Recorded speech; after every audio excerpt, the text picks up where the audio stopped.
Siapa yang membaca La ilaha illallah 100 kali tiap hari atau lebih, bukan atau kurang, 100 kali atau lebih, maka akan dibandingkan besok di hari kiamat bagaikan bulan purnama.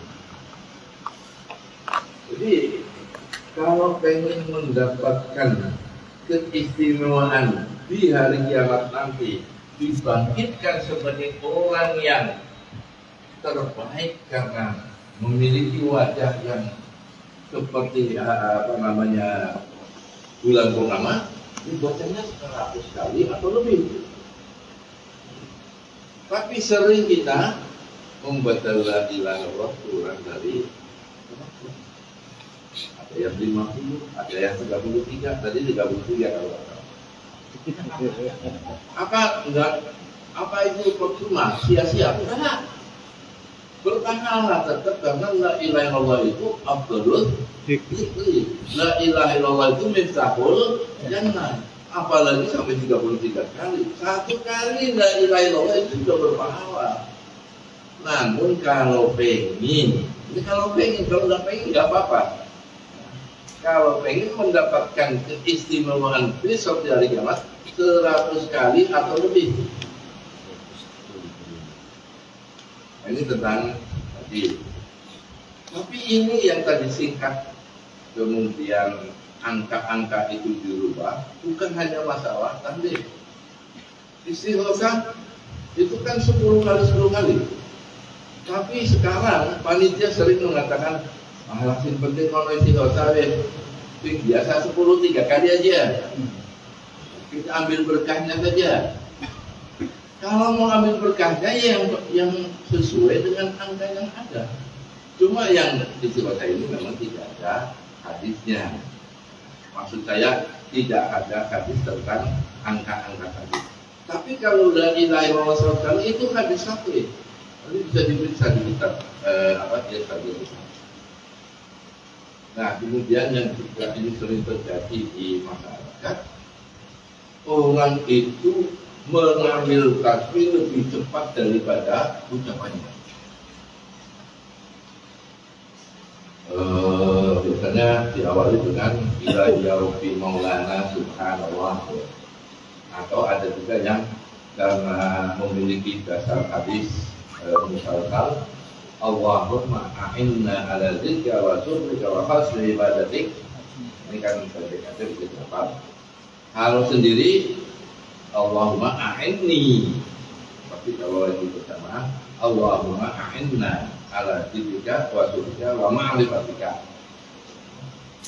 Ma'rifatika wa husni ibadatik. Ini hadis musalsal dan saya mendapat ijazah langsung dari guru saya, guru Syekh Mekah, dan itu musalsal. Guru saya dari gurunya sampai kepada Rasulullah SAW. Ya, karena pendek. Allahumma a'inni ala dzikrika wa syukrika wa husni ibadatik. Itu dikatakan kalau mau membaca subhanallah 33 kali. Nah, saya ini menceritakan tentang 33 kali ini. Bagaimana kalau dibaca 34 kali? Kalau sengaja mengingkari yang 33, batal itu. Fadilah. Pahala membacanya tetap ada, karena itu dikit. Tapi fadilahnya itu tidak. Yang dimaksud dengan dibaca 34 atau 32 tidak kurang atau lebih. Tapi sengaja, ngapain juga 33? Itu Rasulullah yang langsung mengatakan, man sabbaha fi kulli duburi shalah salasa wa salatina marrah. Ini sudah sudah dibatasi. Kalau memang angka nggak penting, Rasulullah tidak akan menyabdakan.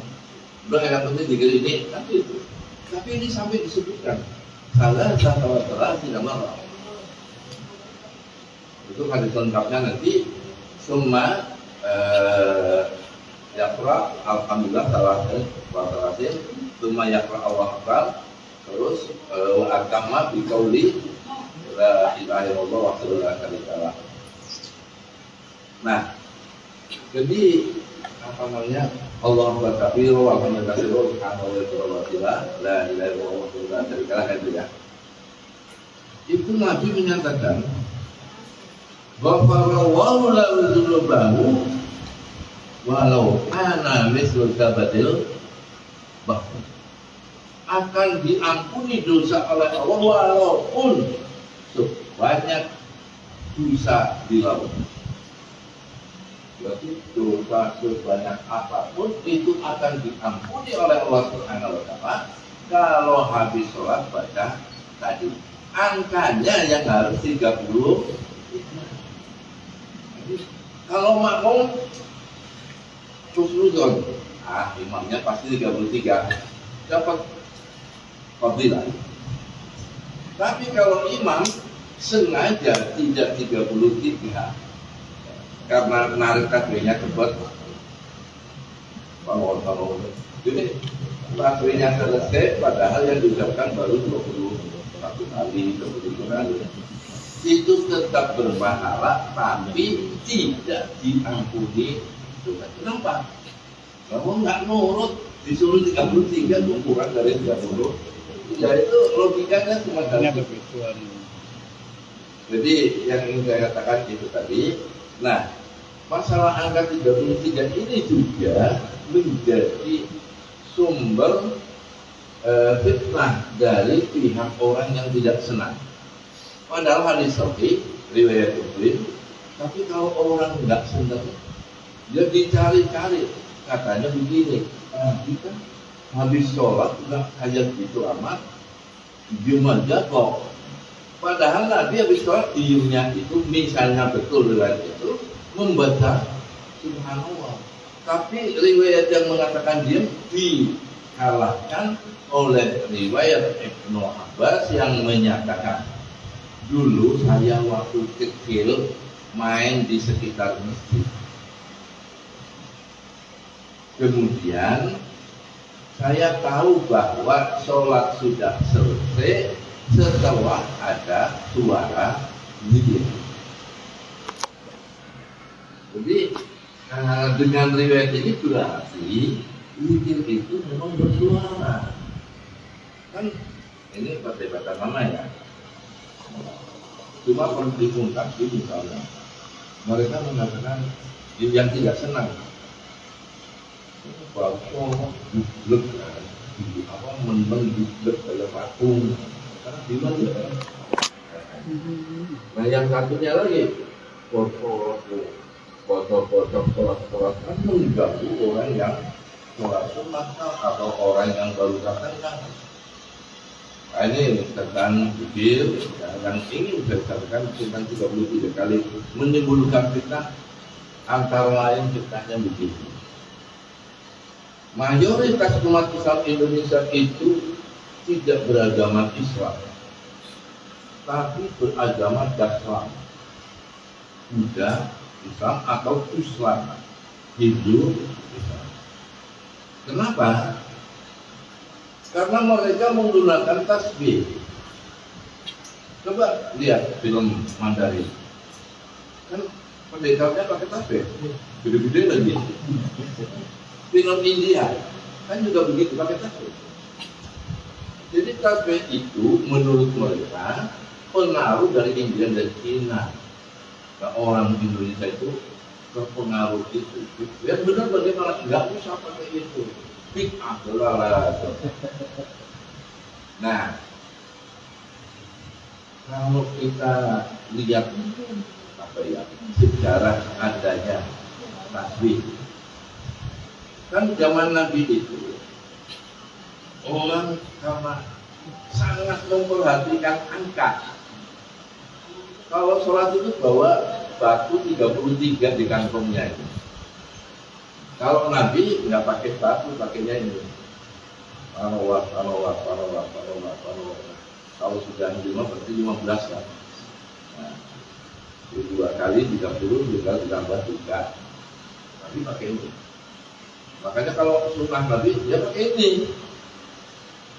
Tetapi kalau tidak pakai ini, pakai batu, sunnah enggak? Dia sunnah. Kenapa? Karena ketika sahabat pakai batu pada ngantongi batu, Nabi diem.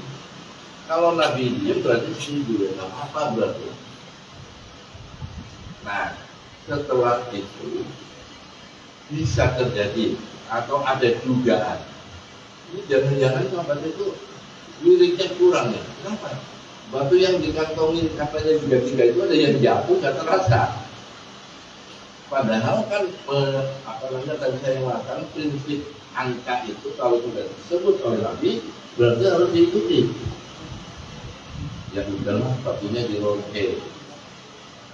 Zaman dulu batu dironke. Tapi kan mau aja juga dulu ya ada aja. Tapi kemudian kata orang Kediri, pakai batu susah, pakai kayu aja yang lebih lembut, bikin sampai pakai kayu. Kata orang Cina, kayu itu mahal, pakai plastik aja. Maka yang sekarang banyak pakai plastik. Ayo. Nah kemudian tadi hubungannya dengan Buddha dan itu bagaimana? Jadi kita perhatikan tasbihnya sama enggak? Kalau tasbihnya orang Buddha dan Hindu itu cuma butiran-butiran sampai panjang di ronde itu. Tapi kalau tasbihnya umat Islam pasti ada batasnya. 33 batas, 33 batas. Ini dalam rangka menjaga supaya tetap 33 kali sesuai yang diajarkan atau disabdakan oleh Rasulullah Shallallahu Alaihi Wasallam. Jadi pernah juga saya berhadapan dengan mereka mengatakan begini, Mas Safi sama Butowo kok pakai hitung-hitungan? Waktu itu sama-sama menjadi pembina jamaah di ada istilah manasik. Nah, biasanya kan gantian. Nah, kalau di Kemenang, apalagi zaman itu sebelum reformasi kan Kemenang, maaf ini kalau ada kan banyaknya Muhammadiyah ya. Kalau orang itu ya agak. Jadi orang NU agak makmur itu selalu reformasi saja itu. Cuma saya itu juga dibarengi oleh FPI dan aliran keras lain, apalagi dibina oleh SBY. Oh, yang namanya saya itu teriak-teriak bahwa FPI itu berbahaya, aliran keras berbahaya.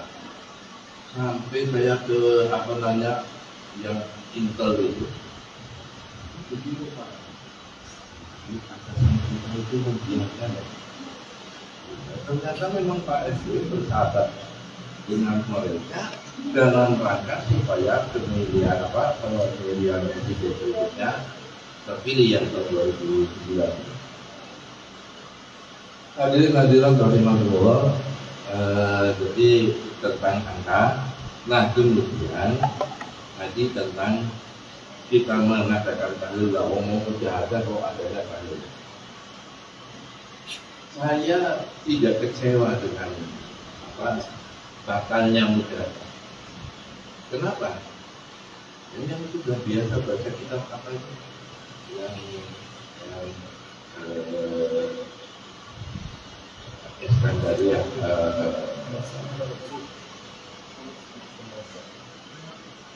saya lupa yang jadi anta tulis wa ana ulis wallahu yaf'alu ma kamu mengendaki ini, saya juga mengendaki, tapi Allah mengendaki yang lain. Jadi saya pengennya mujahadah, jauh-jauh memang mujahadah sholat ini kan doa saya tiap hari dan doa jutaan pengamal sholat ini ketika mengamalkan mujahadah. Doanya bagaimana? Wa anta ja'ala hadhihi salata ma'surata al-musamaka bil ummi mawrudatan li ahli al-ardi wa antum taman amla biha rajin bil islam wal iman bi sifati hendaknya engkau ya Allah menjadikan sholat ini wirid bagi penghuni bumi, dan engkau matikan mereka atau beri kematian mereka menetapi agama Islam dan iman dengan syafaat sebaik-baik manusia. Nah, saya ingin antara doa ucapan dengan kawal tindakan, dengan PR tindakan itu seiring. Kalau doa terus tapi perbuatannya tidak sesuai dengan doanya,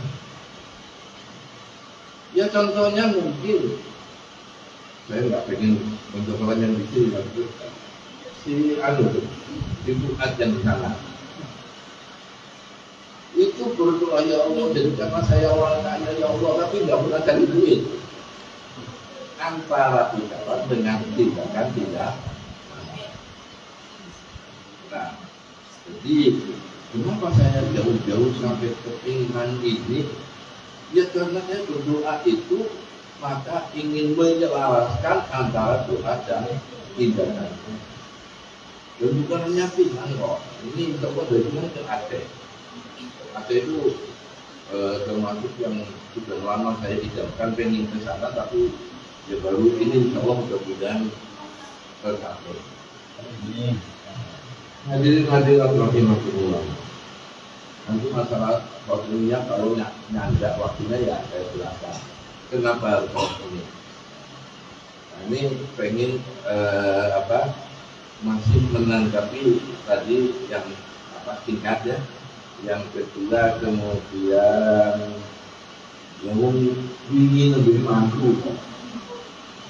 Kaget. Saya juga bisa cerita ini. Di Bungayu kemarin itu ada tetangga umur 94 tahun meninggal. Begitu dengar itu, ini alhamdulillah 94 tahun baru meninggal. Berarti saya masih punya 26 tahun lagi. Karena saya baru 60. Nah, kita itu apa namanya? Apa ya, semangat itu.